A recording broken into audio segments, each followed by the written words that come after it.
Tatiana Bonilla. Tatiana nos va a presentar una plataforma interactiva de la cual ella y sus compañeros y compañeras pues van a tener un diálogo dirigido a todos y todas las que estamos aquí. Bueno, buenas noches a todos y todas. Para nosotros y nosotras es un honor poder inaugurar esta plataforma aquí. En principio, contarles que Mil Lenguas es una plataforma de comunicación y periodismo de narrativas alternativas y ya voy a profundizar un poco en eso. En principio me interesa mostrarles quienes constituimos, digamos, este equipo por ahora, pero la idea es que todos y todas ustedes hagan uso de esta plataforma, hagan parte. Nuestra intención en enero del próximo año es empezar a hacer reportería ciudadana, vamos a hacer formación acá en Convileza para empezar a circular información de una manera más digna y responsable. No, más responsable y digna, porque suena. Entonces pues está el mayor grueso, que es docente, que ya lo hemos conocido en varios procesos y con el que pues venimos experimentando un poco en las redes sociales, porque las personas racializadas estamos representadas de una manera muy precaria en los medios de comunicación, pero también las personas mayores. Entonces quisimos jugar un poco con esa idea: qué pasa si un hombre mayor racializado entra en una plataforma como TikTok, ¿no?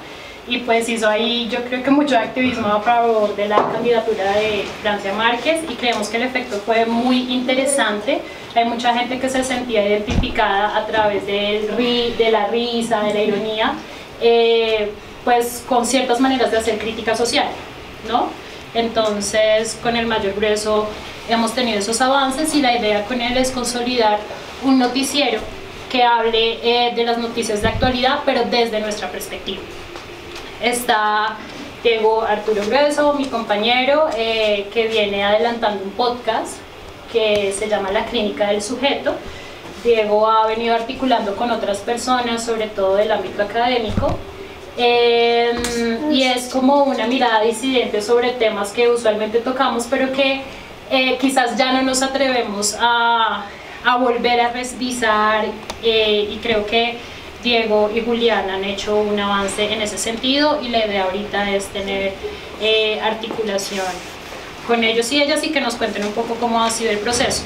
Y pues por supuesto en Mil Lenguas también tengo que nombrar a mi mamá, a Floralba Segura y a mi hermana, pues porque a partir de su apoyo, Ceci, Clarita, quienes están aquí presentes, es que yo he podido también consolidar este tipo de iniciativas. Cuando una mujer se hace madre, digamos que las dinámicas cambian bastante, y si no fuera por esa posibilidad de maternar en colectivo, yo no podría estar haciendo todo lo que estoy haciendo ahorita. Entonces en esa medida son parte de este equipo.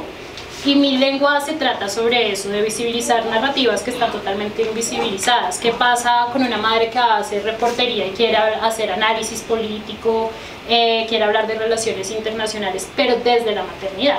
Que no es lo mismo que hablar solo sobre las maternidades, ¿no? Asimismo queremos hacerlo con personas mayores y aprovechar toda esa experiencia que en los medios de comunicación tradicional está un poco desechada. Yo quiero darles algunos datos. Primero contarles que en Colombia hay más de 650 medios digitales, ¿sí? Que según un ranking de popularidad global que se llama Alexa, la mayoría de personas se informan es por medios digitales, y para el caso de Colombia la gente suele consumir la información de los medios tradicionales en formato digital. Entonces la mayoría de la gente se informa por El Tiempo, El Espectador, El Colombiano, La Vanguardia Liberal, pero en su formato digital, y eso tiene unas implicaciones importantes. Ahorita, por ejemplo, estoy haciendo seguimiento a cómo se aborda la santería en estos medios y es absurdo, o sea, se la relaciona con violaciones, crímenes, hay xenofobia, hay racismo. Entonces esta es una manera de evidenciar que al consumir determinado tipo de medios solo obtenemos una versión de la información, ¿sí? Y así es que la gente, digamos, toma decisiones y transita en el espacio público y así entiende el otro y la otra. Entonces no es gratuito también que se tengan unas visiones tan precarizadas sobre las mujeres, sobre las personas que vienen de otros territorios, en fin. Todo esto para decirles que este tema de la pluralidad informativa es vital, por eso nace Mil Lenguas, si quieres.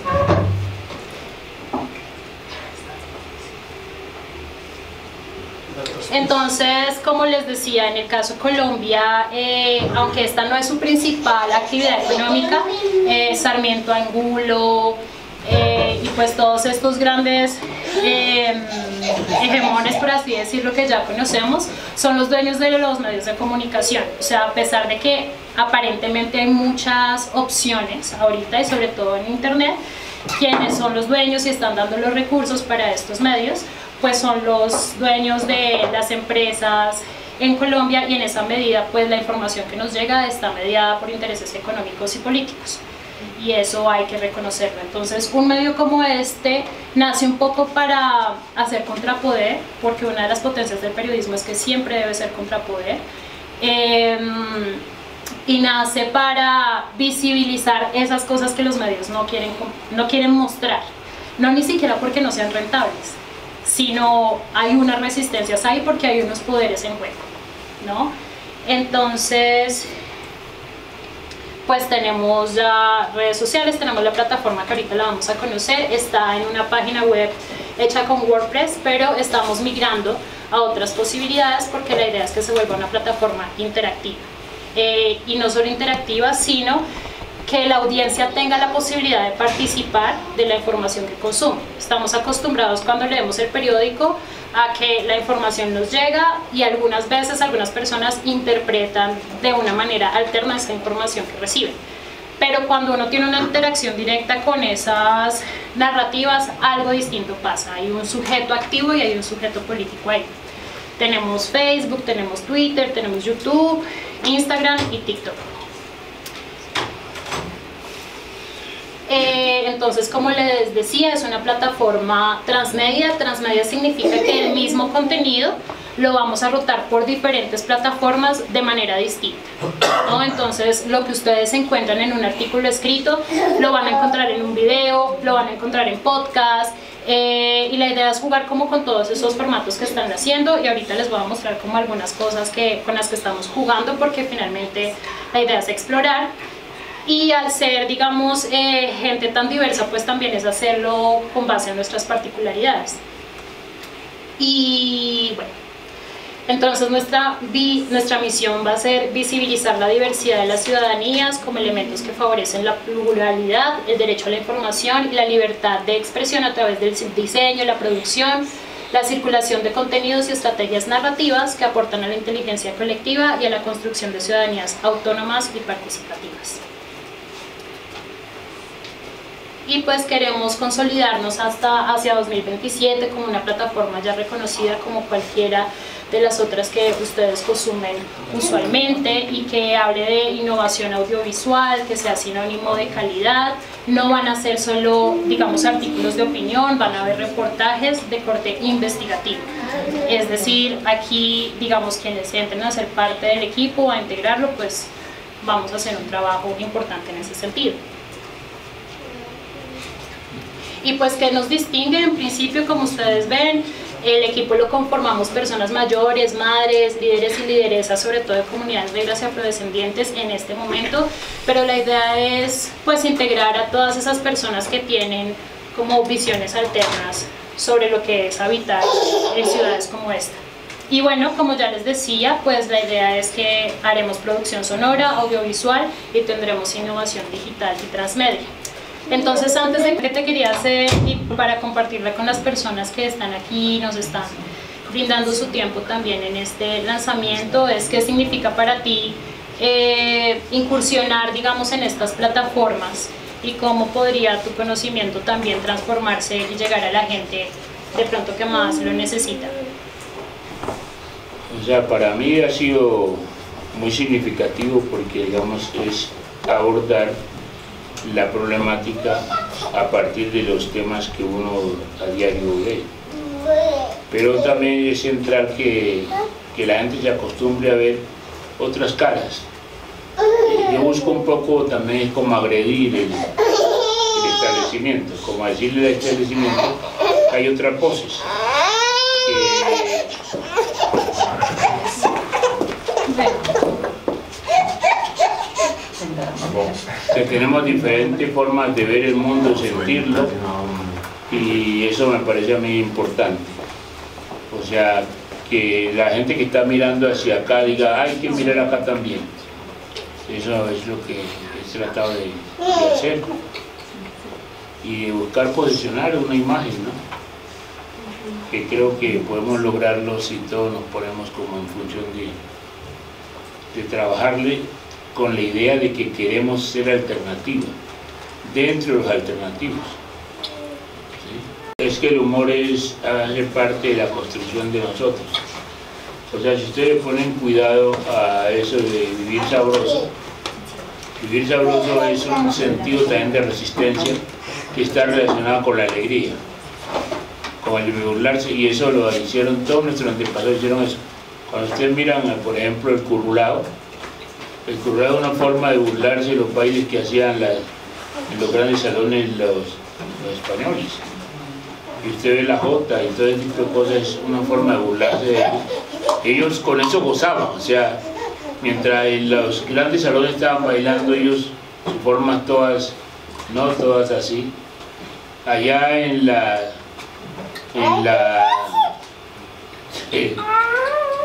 allá en el otro espacio estaban los negros divertidos, tanto así que hay una crónica de un misionero que llega y entonces dice, y esos negros se han vuelto los demonios, porque cuando ellos estaban bailando y llegaba el misionero, los negros arrancaban a correr para esconderse, y el propósito de esconderse era que ellos querían seguir gozando sin la censura de la curia, de los sacerdotes.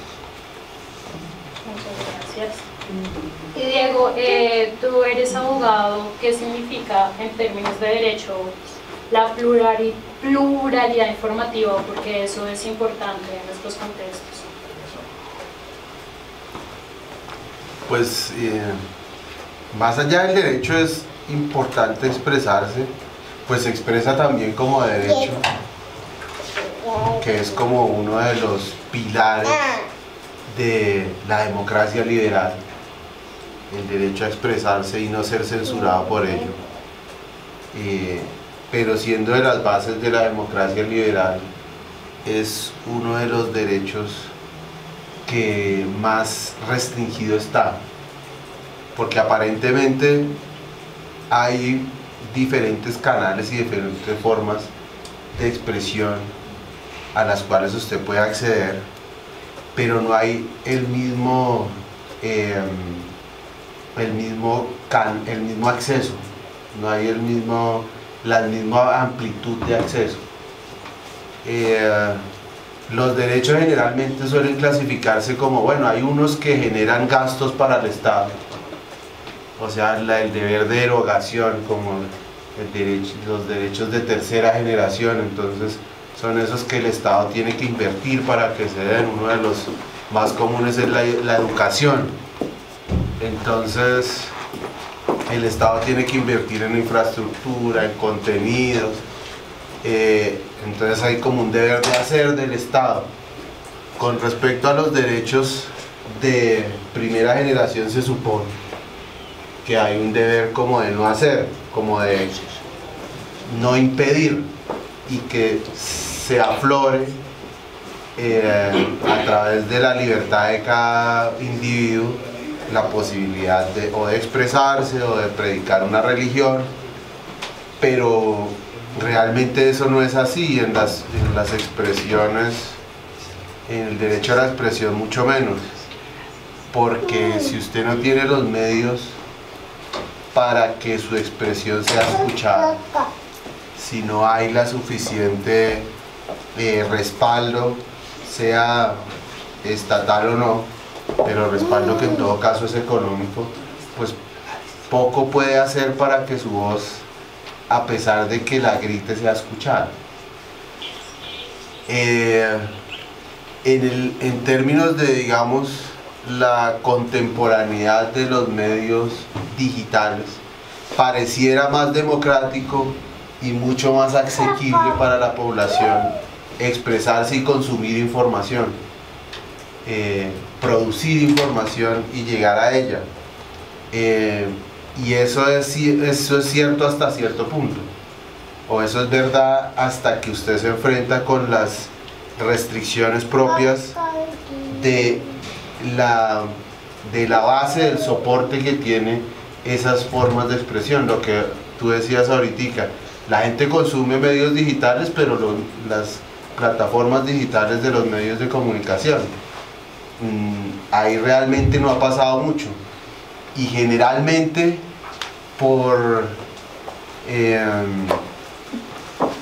más fácil que sea algunas formas o canales como TikTok, bueno, las redes sociales que sea, YouTube, por medio de las cuales alguna gente que no tiene ninguna posibilidad puede acceder, si uno no tiene como una plataforma, un lugar común, hay algunos temas que se quedan sin ser tratados, y esos temas generalmente son los que están invisibilizados en otros ámbitos o en todos los ámbitos. Entonces cuestiones como el racismo se quedan a lo sumo superficialmente tocados por mucha gente, pero no hay una plataforma suficientemente confiable, suficientemente potente como para que la gente vaya allí a consumir tal tipo de información. Entonces creo que eso vinculado al derecho quiere decir que hay ciertas restricciones que hay que vencer pues a través del trabajo común, donde el Estado no va a llegar tampoco a ofrecer nada más. Creo que es muy poco probable que el Estado llegue a ofrecer alternativas a la expresión, así que le toca a la gente y a los movimientos, particularmente a los movimientos racializados, a los más invisibilizados. Por ejemplo, yo no conozco ninguna plataforma, bueno, puede ser falta de interés, pero LGBT potente, como que uno vaya y seguramente hay youtubers, hay influencers, pero no plataformas suficientemente confiables como para uno consumir información o ver cómo está tratando tal información ese grupo de gente. Exacto. Yo creo que dices algo muy potente, y es que, claro, el hecho de que seamos personas racializadas o que haya personas LGBT más, madres, en fin, no quiere decir que solo vamos a abordar esos temas, reitero, sino que es la posibilidad de hablar desde allí como un punto de enunciación. Y yo te quería preguntar también, el podcast que estás haciendo con Chulaye, es un podcast que realmente es disidente respecto a las narrativas que imperan en lo afro en este momento en Colombia. ¿Por qué decidieron hacer este podcast un poco tan agisoso?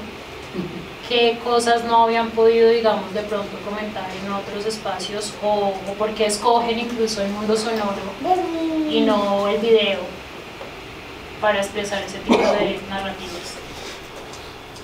Pues bueno, una de las cosas es que como que los temas que en principio parecen como disidentes o críticas o contrahegemónicos tienden a hegemonizarse también. Entonces como que hay una forma de ser antirracial o antirracista, más bien.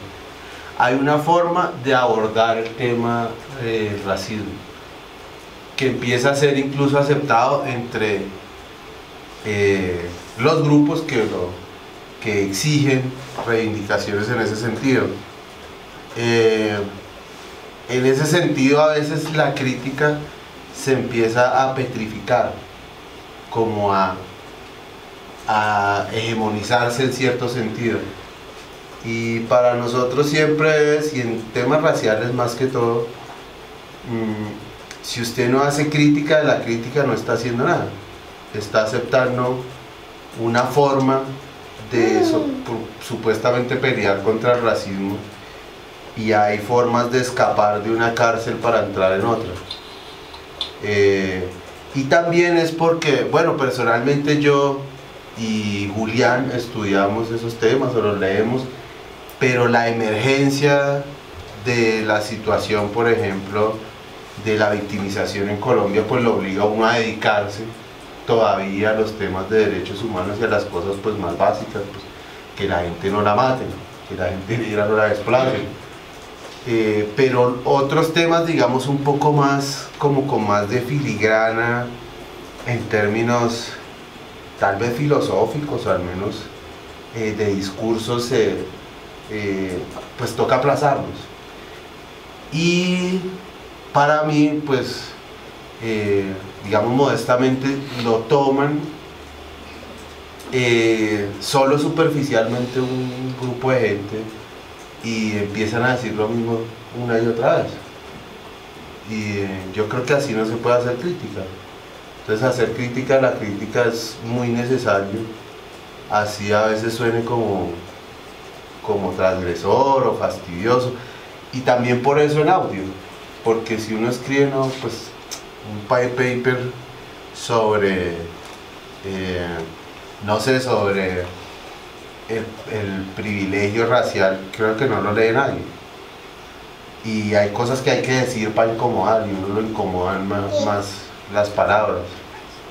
Entonces sí, es como esa inquietud, y también una cosa como muy dejarlo ahí, pues que la gente lo consuma cuando pueda y cuando quiera, pues que también es lo bueno de que sea hablado, y es que lo puede escuchar haciendo cualquier cosa, en la trotadora, cocinando, haciendo que trabaja. Y también escuchar la voz de la gente es interesante. Eso siempre me ha gustado. ¿Y por qué no hay mujeres en el podcast? Pues realmente todas me han dicho que no. O sea, he invitado a varias, no sé por qué, pero o no les interesa o no les gusta lo que uno dice, o ya han escuchado como las críticas como de que no, es que ellos hablan de raza así y es mejor no quitarse ahí. O bueno, tal vez me hace falta buscar más. Tampoco es que hayamos hecho muchos capítulos, no 5. Pero sí me gustaría hablar de feminismo negro o feminismo contrahegemónico con alguna, pues pronto con alguna compañera, con alguna colega, pero no se ha podido concretar. Entonces, sí hay como ese interés, y sí, yo creo que, claro, es que el machismo y las formas como la masculinidad se toma los espacios son también muy sutiles. Entonces uno dice, no, las mujeres se abstienen de presentarse, por ejemplo, en algunas plataformas o siendo críticas de alguna manera. Puede ser por esos ámbitos de dominación que las hacen autocensurarse. Estoy diciendo cualquier cosa, pero puede ser así. Sí, eso también pasa como cuando uno dice que ay, es que no hay casi mujeres que estén en algunos discursos. Entonces, pues, generalmente no es un problema de interés, sino que es un problema mucho más de cómo funciona el micropoder de la censura, en la forma en que se empuja a las mujeres hacia atrás para tomar cualquier decisión que al principio parece muy tranquila y sin ataduras, pero ahí pueden operar diferentes formas de opresión que uno no ve. Ok, muchas gracias. Ya continuamos con la charla. Quisiera mostrarles entonces la plataforma que en este momento está en este formato, pero que irá evolucionando. Y lo que estamos haciendo es trabajar sobre unos ejes temáticos. Queremos hablar sobre todo en perspectiva de género, de justicia ambiental, de raza, localidades, que esto significa es tratar temas locales con perspectiva global y al revés, hablar de cultura y fashionalidades, política, reportería ciudadana y noticias interactivas. Digamos, Mami Sinvergüenza pues es un espacio que nace obviamente desde la maternidad en primera persona, pero en mi caso personal me di cuenta que hay una especie de maternofobia en la sociedad, es decir, por un lado las mujeres se nos presiona para que seamos madres y cuando somos madres no cabemos en ningún espacio. Entonces a mí me dejaron de vender boletas en el teatro, con mis amigos la relación ya no era la misma, a pesar de que muchos de ellos se nombraban feministas o se nombran. Y yo notaba que en el espacio público, o sea, era más fácil que alguien entrara con su perro a un evento a que yo entrara con mi hija. Y todo ese tipo de situaciones pensé en hacerlas públicas y luego resulta que un montón de mujeres nos encontrábamos ahí, podíamos ser muy distintas, pero nos encontrábamos no solo en la frustración, sino en que nuestra perspectiva de mundo cambió totalmente. Creo que para mí fue muy liberador ser madre y como superar mi propio individualismo, ¿no? Entender que cada persona que está acá es hijo de alguien más o hija de alguien más, eso a mí me transformó mucho.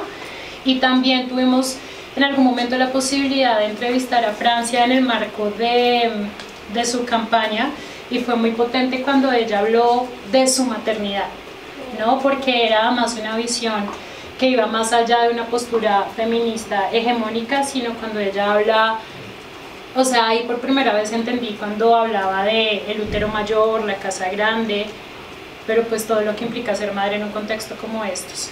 Entonces, Mami Sinvergüenzas nace desde ahí, pues hemos recogido algunas experiencias muy interesantes y muy diversas, porque pues no somos iguales ni somos las mismas, y sobre todo no todas hablan desde el feminismo, que eso también es muy valioso, ¿no? Y es que muchas veces se asume que todas las mujeres, nuestras abuelas, matronas, han sido feministas y no es verdad.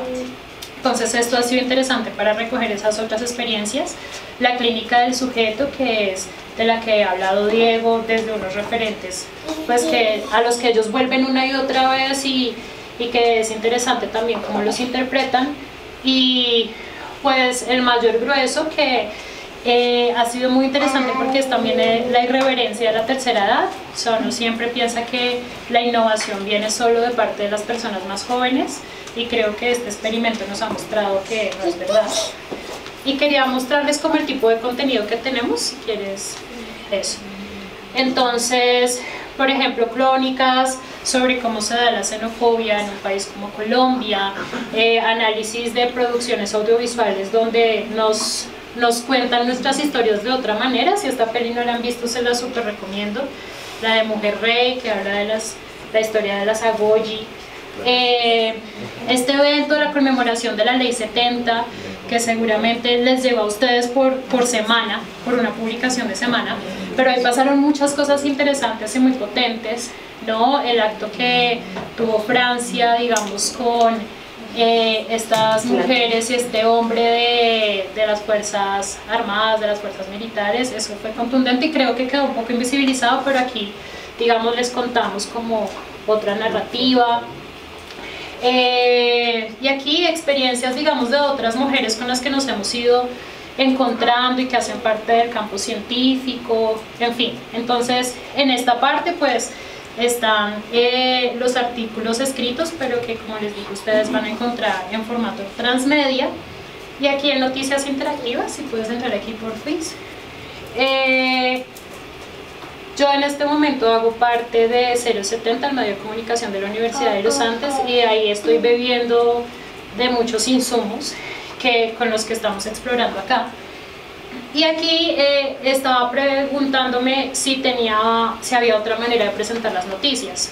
Entonces me daba cuenta, por ejemplo, que a nosotros y nosotras, por lo menos acá en Colombia, yo creo que en muchos lugares nunca nos llegan noticias de Haití, ¿no? Nunca nos llegan, o sea, las noticias más relevantes siempre son de lo que sucede en Estados Unidos, en Inglaterra y demás. Y en esa medida tomé como una decisión editorial. Si quieres te puedes meter aquí en Sur Global. Entonces estas fueron las noticias de la semana pasada.